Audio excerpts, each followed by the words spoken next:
Assalamualaikum dan salam sejahtera. Okey, ni baru je masuk sebiji lagi. So ada lagi 2-3 biji akan datang.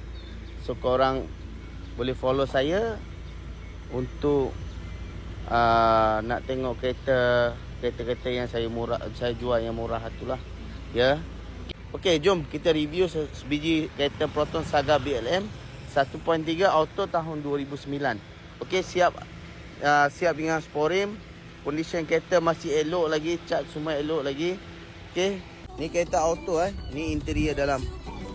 Siap dapat dengan Android player dengan reverse kamera ya. Ini ada reverse kamera ni.